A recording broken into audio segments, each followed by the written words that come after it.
Hi everyone, आप सभी का चैनल में स्वागत है। आज मैं आपको मुल्क राज जी के कुछ क्वेश्चंस कराऊंगी, MCQ. We will discuss those. और बीच में थोड़ा सा मैं कहीं चली गई थी, तो इस वजह से आप लोगों को वीडियोस नहीं मिल पाई, सॉरी फॉर दैट। आज से अब रेगुलर आपको मिलेगी। तो जो भी इंटरेस्टेड कैंडिडेट्स हैं वो जल्दी से इस चैनल को सब्सक्राइब कीजिए। जो किसी भी टीजीटी, एलटी, पीजीटी किसी की भी तैयारी कर रहे हो लिटरेचर पार्ट से रिलेटेड, एलटी लिटरेचर इंग्लिश, तो वो इस चैनल को सब्सक्राइब कर सकते हैं। और जिन्होंने अभी तक चैनल सब्सक्राइब नहीं किया है, प्लीज़ चैनल को सब्सक्राइब कीजिए, जिससे कि ये फैमिली बढ़े और हम और भी आपको मैटर ऑथेंटिक अवेल कर सकें। So without wasting much time, let's begin with the topic. So the first question is, मुल्क राज आनंद ऑटोग्राफिकल नोवेल इज। अब मुल्क राज आनंद की इनमें से कौन सी ऑटोग्राफिकल नोवेल है? बायोग्राफिकल नहीं है, ऑटोग्राफिकल, राइट। तो इसमें अगर आपको मालूम हो थोड़ा सा, तो सेवन समर्स आता है, सेवन समर्स आती है।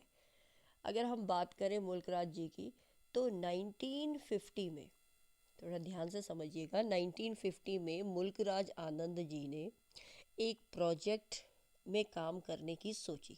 ठीक है, 1950 में उन्होंने एक प्रोजेक्ट में काम करने की सोची और उसमें उन्होंने चाहा कि मैं 7 पार्ट ऑटोबायोग्राफी के टाइटल्ड करके 7 एजेस करके मैं डाल सकूं।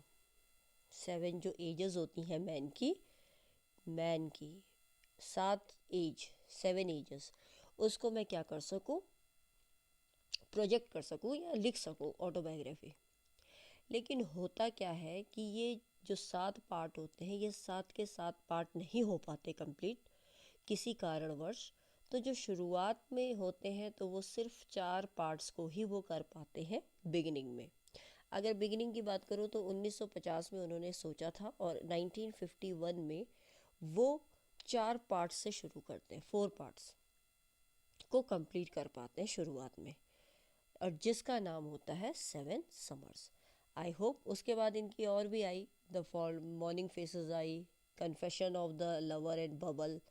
तो ये है, आई होप ये आपको क्लियर हुआ होगा। चलिए move on to the next question. The old women and the cow by Mulk Raj Anand shows the transformation of a cow into a. अब वो जो मुल्क राज आनंद जी ने जो old women and the cow जो इन्होंने वर्क लिखा था, उसमें उन्होंने किसका ट्रांसफॉर्मेशन दिखाया था, किसमें बदलाव आया था? तो वहाँ पर काउ का बदलाव टाइग्रेस में आ जाता है। किस में आ जाता है? टाइग्रेस में। This will be the right answer.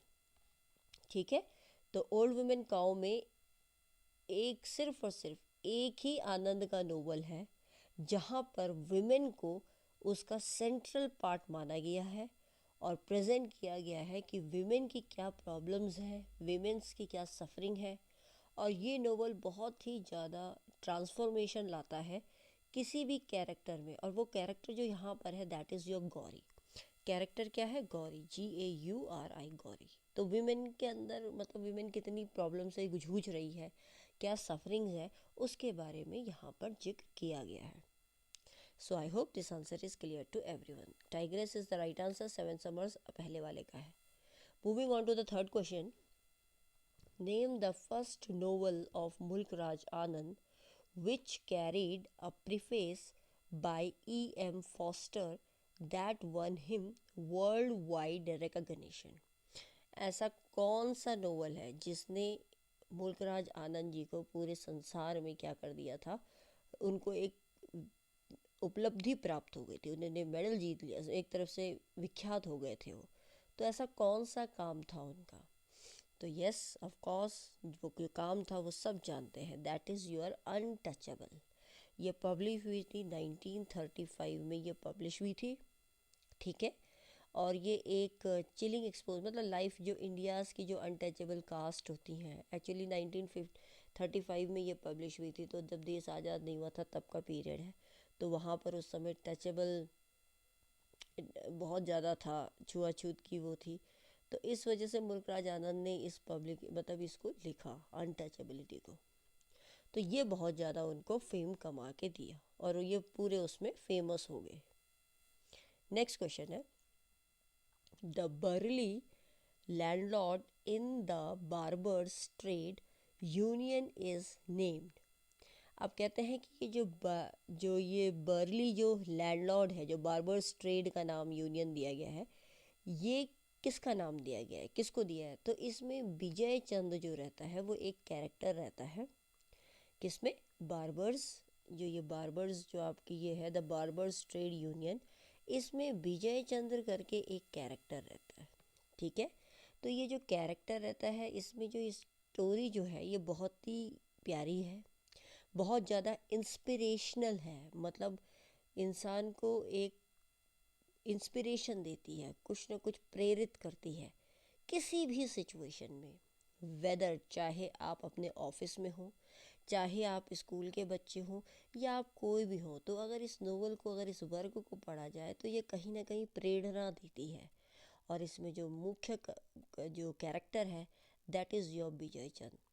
तो दैट इज़ वाई ये इसमें यही पूछा गया है कि जो बर्ली लैंडलॉर्ड है बाबर्स ट्रेड यूनियन, वो किसका नाम है? वो है विजय चंद का। Moving on to the next question, Vijay Chand is the right answer. Fifth question पे चलते हैं। For which work did E M Forster remark while criticizing Mulk Raj Anand, avoiding the rhetoric and circumlocution, it has gone straight to the hearts of its subject and purified it। देखिए ये कहते हैं यहाँ पर, just a minute, question number fifth है I think, yes. इसमें से किसने, मतलब फॉर विच वर्क, किस काम के लिए, जो ई एम फॉस्टर ने, ई एम फॉस्टर एक मैगजीन हुआ करती थी, मतलब ई एम फॉस्टर यहाँ पर एक राइटर हैं पहले तो उन्होंने एक रिमार्क दिया था, क्रिटिसाइज़ किया था मुल्क राज आनंद को कि avoiding the rhetoric and circumstances it has gone straight, मतलब ये बिल्कुल लोगों के दिलों में छा गया और ये बहुत ज़्यादा प्योरीफाइड है। तो ये एक्चुअली क्या मतलब ये फॉर विच, किस काम के लिए इनको ऐसा कहा गया था? तो ये आपको पता भी होना चाहिए, जो ये ई एम फॉस्टर है ये एक्चुअली अनटचेबल के लिए ही है, क्योंकि अनटचेबल में ही उनके दोस्त रहे हैं ई एम फॉस्टर। ये जो ई एम फॉस्टर हैं ये मुल्क राज आनंद जी के दोस्त भी रहे हैं। तो ई एम फॉस्टर ने क्रिटिसाइज़ किया था कि मुल्क राज आनंद का जो नोवेल अनटचेबल है ये पब्लिश, उन्होंने इसको क्रिटिसाइज़ किया था, राइट? वो थे उनके दोस्त लेकिन क्रिटिसाइज़ किया। और ये नोवेल आया था, मैंने अभी भी बताया था आपको पहले भी, 1935 में ये नोवेल आया था। इस बुक का जो प्लॉट था वो यही था कि आनंद की जो पहली प्रॉब्लम थी वो यही थी, वो लोगों के आर्ग्यूमेंट्स में, कि किस तरीके से हम इस देश में कास्ट को किस तरीके से हटाया जा सके या ख़त्म किया जा सके, इरेडिकेट किया जा सके। तो इसी ओपिनियन के बेस पे उन्होंने इस नोवेल को लिखा untouchable. So I hope this answer is clear to everyone. ठीक है, नेक्स्ट क्वेश्चन पे चलते हैं। सिक्स क्वेश्चन है, the accumulated strength of his giant body glistened in him with the desire for revenge। जो उसकी ताकत जो उसने इकट्ठा करके रखी है अपने इतने बड़े शरीर में, वो इसलिए इकट्ठा करी है जिससे कि वो किसी से क्या ले सके, रिवेंज ले सके, बदला ले सके। While horror, rage, indignation swept over his frame, ये सब चीज़ें, हॉरर हो गया, रेज हो गया, इंडिगेशन स्वेप्ट, ये सब चीज़ें उसके आँखों से धुंधली हो गई। विच character of Mulk Raj Anand refer to, यहाँ पर किसको रेफर किया गया है? तो एक्चुअली आपको पता होना चाहिए बाका, अगर आप लोगों ने पढ़ा है कि एक एक्यूमुलेटेड स्ट्रेंथ, ये जो रेफ़र किया गया है ये बाका एक कैरेक्टर रहता है मुल्क राज आनंद के नोवेल अनटचेबल में ही। ये अनटचेबल का ही एक कैरेक्टर है बाका। ठीक है, 1935 में अगेन लिखी गई थी। ये बहुत ही ज़्यादा प्रोमिनेंट, जिसे कह सकते हैं बहुत ही प्रोमिनेंट इंडियन ऑथर का जो नोवेल है ये माना जाता है। मुल्क राज आनंद जी को वैसे भी आप जानते हैं बहुत ही प्रोमिनेंट इंडियन ऑथर माना जाता है, और इनके क्रिटिकल एसेस भी लिखे गए इंग्लिश में जो रियलिस्टिक हैं, सिंपैथेटिक हैं, और ये कहीं ना कहीं पुअर इंडिया की छवि को चित्रण करते हैं जिसमें दया भाव हो। तो this was the novel and इसका कैरेक्टर था बाका। नेक्स्ट है मुनु अ 14-year-old boy is a character created by. अब देखिए मुनु जो है 14 साल का बच्चा है, ये कैरेक्टर किसने क्रिएट किया? अगेन ये कैरेक्टर मुल्कराज जी ने ही किया। कूली आपको पता है, कूली में वो बॉय रहता है मुनु, ठीक है। जो कूली भी आपको पता होना चाहिए था, 1936 में कूली आती है, 35 में अनटचेबल आती है, 36 में कूली आ जाती है। और इसमें वो बच्चा रहता है जो बहुत कमज़ोर हो जाता है और टीबी होने की वजह से वो शिमला में मर जाता है। तो Munoo is the right answer. Moving on to the 8th question, which of the following novel by Mulk Raj Anand was highly critical of British rule in India and India's caste system. देखिए बार बार इंडिया और इंडिया के कास्ट सिस्टम में कौन सा ऐसा novel है मुल्क राज का जो बहुत ही ज़्यादा क्रिटिकल था, हाईली क्रिटिकल था ब्रिटिशर्स के लिए? तो वो था आपका coolie. Coolie was the right answer. This was your right answer. कभी कभी बच्चे कंफ्यूज हो जाएंगे ये देख के कि इंडिया कास्ट है तो इस वजह से यही होगा, बट कूली उसमें रहता है क्योंकि ये जो एक नोवेल है ये कास्ट सिस्टम पे ही बेस्ड है। ये नोवेल अगर देखा जाए तो इसको कास्ट सिस्टम पे ही बेस किया गया है। Moving on to the next question, what, अगर इसको मैं थोड़ा और एक्सप्लेन कर सकती हूँ तो देख सकते हैं आप कि 1935 में जो अनटचेबल आई थी और जो कूली आई थी 1936 में, दोनों को एग्जामिन किया गया है पॉवर्टी ऑफ इंडिया की सोसाइटी को ही देखकर। लेकिन कूली जो थी वो ब्रिटिशर रूल्स की क्रिटिकल कमेंट्स रहे हैं जो रिस्पॉन्सिबल रहा है इंडिया की मिजरी, मतलब दयनीय स्थिति, क्योंकि उस 14 साल के बच्चे को उसकी सरवाइव करने के लिए स्थिति बड़ी पुअर थी इंडिया के उस समय। तो इसी वजह से ये एक नोबल क्रिटिसाइज्ड है सोशली, इकोनॉमिकली और हम कल्चरली भी कह सकते हैं, जिसने इफ़ेक्ट किया है more than 2 centuries British rule के बाद भी। तो कहीं ना कहीं तो इंडिया में ये कहीं ना कहीं देखा गया कि बहुत ही सीवियर कास्टिसिज्म भी रहा है, जिसकी वजह से जो लोग यहाँ रिजाइड करते थे वो या तो लेबर की पोजीशन या थे, आप जानते ही हैं जब ब्रिटिशर का काल था तो ब्रिटिशर्स ने किस तरीके से इंडिया को, इंडियंस के ऊपर अत्याचार किए थे, तो उसी के बेस पे ये कूली को भी इन्होंने ज़्यादा फोकस किया है मुल्कराज आनंद जी ने। Moving on to the next question, that is your 9th, What is the name of Bakha's sister in Anand's Untouchable? Anand की जो अनटचेबल है उसमें बाखा की जो बहन है उसका नाम क्या रहता है? तो उसका नाम रहता है, बाखा की एक बहन रहती है उसका नाम अनटचेबल में जो रहती है दैट इज़ योर सोहनी। सोहनी उसका नाम रहता है, सोहनी आपको याद होना चाहिए, सोहनी है ये। एक आपको पता होना चाहिए कि बाखा है कौन। It peeps into the life of बाखा। जो बाखा है वो एक स्वीपर है, स्वीपर बॉय है जो अनटचेबल है, छुआछूत मतलब उसको छूना नहीं है। तो बाखा एक सन है लाखा का, लाखा वहाँ का हेड रहता है स्वीपरों का। और उसकी एक बाखा की एक बहन रहती है जिसका नाम सोहनी रहती है, वो पानी लेती है वेल से, कुएं से पानी लेके आती है। तो वही दिखाया गया, तो इसमें ज़्यादा कुछ नहीं है, Sohini is the right answer. Moving on to the 10th question, Mulk Raj Anand is the recipient of, किसके रेसिपेंट है? उनको क्या प्रदान हुआ, क्या मिला उन्हें? तो उनको आपको, आप सभी लोग जानते हैं कि मुल्क राज आनंद जी को पुअर कास्ट और ट्रेडिशनल इंडिया सोसाइटी की वजह से जो उन्होंने नोवेल लिखा था 1905 से 2000 का जो पीरियड रहा है इंडियन राइटर में, इंग्लिश नोटेबल जो डिपेक्ट करते हैं जिन्होंने पुअर कास्ट और इंडियन की सोसाइटी के बारे में डिस्कस किया, इसी को पायनीर रखते हुए इंडो एंग्लियन फिक्शन और बहुत से सिविलियन ऑनर भी उन्हें मिले। तो जिसमें आपका आता है पद्म भूषण, साहित्य अकेडमी। लेकिन साहित्य अकेडमी यहाँ दिया नहीं है, अगर आप देखें तो यहाँ पर सिर्फ पद्म भूषण, पद्मश्री, यश, तो पद्म भूषण इन्हें मिला था। तो ये याद रखिएगा, एक तो इनको पद्म भूषण मिला और दूसरा इनको साहित्य अकेडमी अवार्ड भी मिला था, वो यहाँ पर नहीं। अब पद्म भूषण कब मिला था ये भी याद रखना है आपने, 1968 में। और 1968 में ही इन्हें साहित्य अकेडमी अवार्ड भी मिला, ये याद रखा करें, एग्जाम के पॉइंट ऑफ व्यू से इम्पॉर्टेंट है। Next, moving on to the next question, 10th के बाद हम चलते हैं 11th पे। नेक्स्ट क्वेश्चन है 11th है आपका,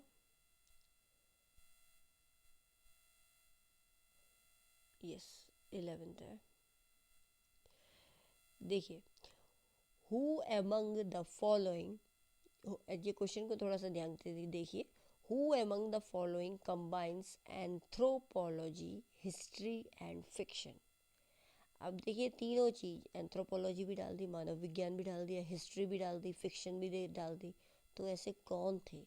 तो जी हाँ, वो सिर्फ और सिर्फ मुल्कराज आनंद जी थे, जिन्होंने 1905 से 2004 तक का जो पीरियड था इनका, इंडियन इंग्लिश राइटर में इनको माना जाता है। और इनकी नॉवेल्स बहुत ज़्यादा एडमायर की जाती हैं, शॉर्ट स्टोरीज़ हो गई, जिनमें कहीं ना कहीं क्लासिकल वर्क है मॉडर्न इंडियन इंग्लिश लिटरेचर का, तो वो देखने को मिलता है। मुल्कराज आनंद जी, तो right answer is your Mulk Raj Anand.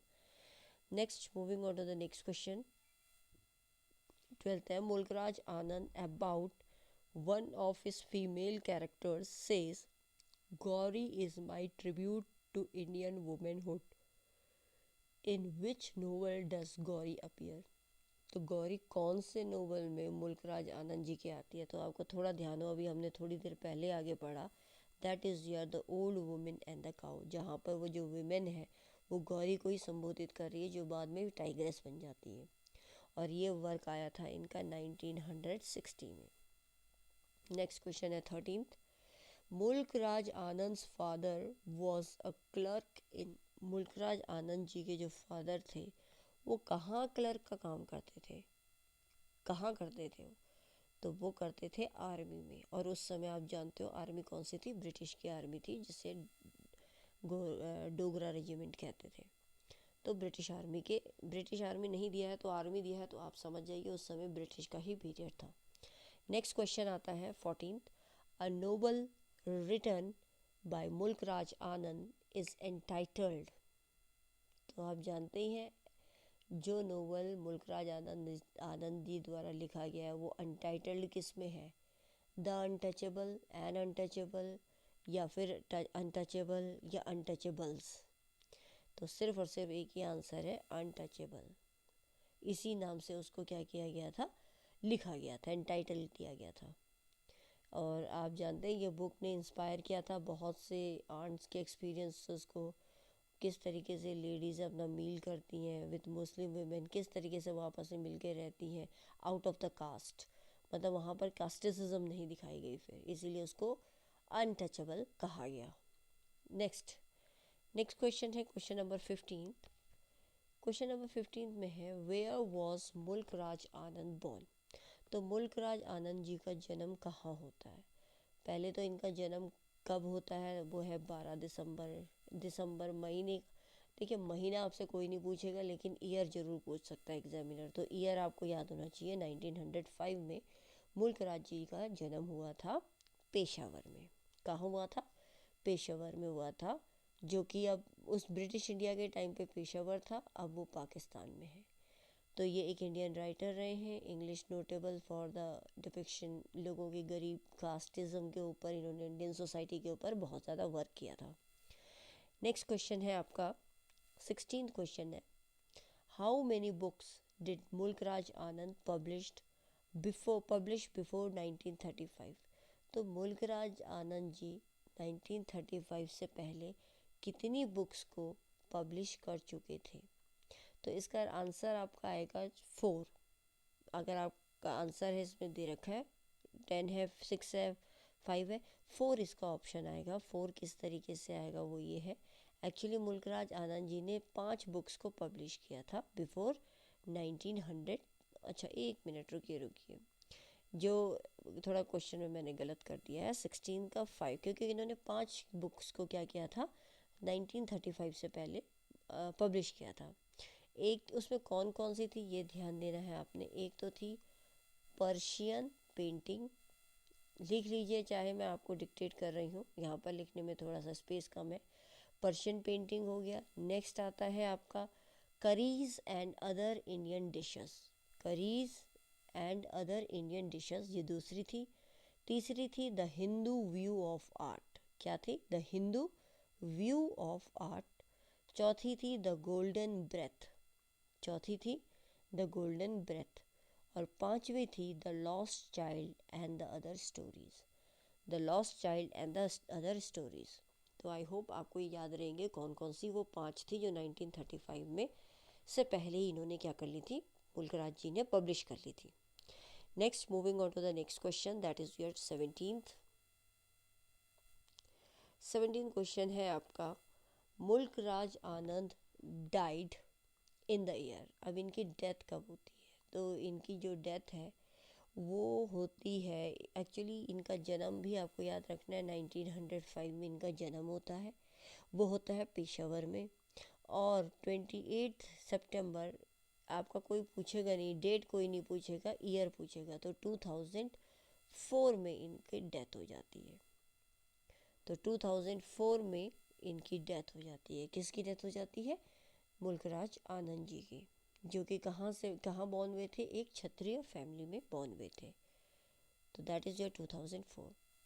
Question number 18 पे आते हैं, विच of the following is not a work by Mulk Raj आनंद। इनमें से कौन सा काम मुल्क राज आनंद का नहीं है? तो वो सभी लोग बता सकते हैं, दैट इज़ योर, देखिए, the private life of the Indian arm, ये भी इन्हीं का है।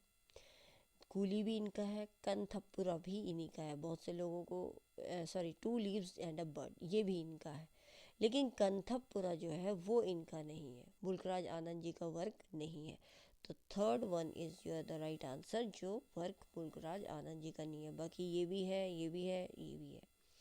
नेक्स्ट क्वेश्चन चलते हैं 19th क्वेश्चन है आपका, who wrote the 4 word to Anand's novel Untouchable. Forward मतलब कहने का मतलब है आगे किसने लिखा आनंद जी के नोवेल अनटचेबल को। तो आपको पता होना चाहिए, उनके एक खास मित्र थे, उनका नाम था E.M. फॉस्टर। तो उन्होंने ही इनके वर्क को आगे क्या किया, आगे फॉरवर्ड किया, जिसका नाम था अनटचेबल। नेक्स्ट चलते हैं 20th क्वेश्चन पे, which of the following novel is not by Mulk Raj आनंद। मुझे ऐसा लगता है अभी ये क्वेश्चन थोड़ा सा मिंगल हो गया है, बट नहीं, यहाँ पर ऑप्शन थोड़े अलग हैं। यहाँ पर अनटचेबल है, कूली है, two leaves and the bird है, एंड द सेकंड वाइफ। तो आपको पता है, बहुत अच्छी तरीके से बता देंगे, अनटचेबल भी है, कूली भी है, two leaves in the bird भी है, सेकंड वाइफ जो है ये इनका वर्क नहीं है। Is that clear? तो ये ऑप्शन इसका गलत है, ये वर्क इनका नहीं है। तो आई होप आप सभी को ये उत्तर सारे पता चल गए होंगे। 20 क्वेश्चंस हमने MCQ मुल्क राज जी पे किया है। नेक्स्ट वीडियो में दूसरा लेके आऊँगी। तो जिन्होंने अभी तक चैनल सब्सक्राइब नहीं किया है, प्लीज़ चैनल को सब्सक्राइब कीजिए, और जिन्होंने किया है, thanks for doing so and thanks for watching the video. आप में से जिस किसी को भी कोई भी प्रॉब्लम हो, वो इस चैनल पे या कमेंट सेक्शन पे अपने फीडबैक डाल सकते हैं। और मैंने साथ ही में आपको बोला था कि मेरा ऑनलाइन ऑफलाइन दोनों बैच चल रहा है LT का। तो आप में से जो इंटरेस्टेड कैंडिडेट्स हों, जो कोर्स लेना चाहते हों, एक डिटेल स्टडी लेना चाहते हो, तो वो मुझको दिए हुए डिस्क्रिप्शन बॉक्स पे आपको व्हाट्सएप नंबर भी दिया हुआ है मेरा, और कॉन्टैक्ट नंबर भी दिया हुआ है। तो आप वहाँ जाके कॉन्टैक्ट मुझसे कर सकते हैं, मेरे से बात कर सकते हैं। अगर आपको कोर्स ज्वाइन करना है तो मैं आपको गाइड कर सकती हूँ, आई विल हेल्प यू, मैं ही आपको पढ़ाऊँगी। Thanks for watching this video, till then bye, we will see you in the next video.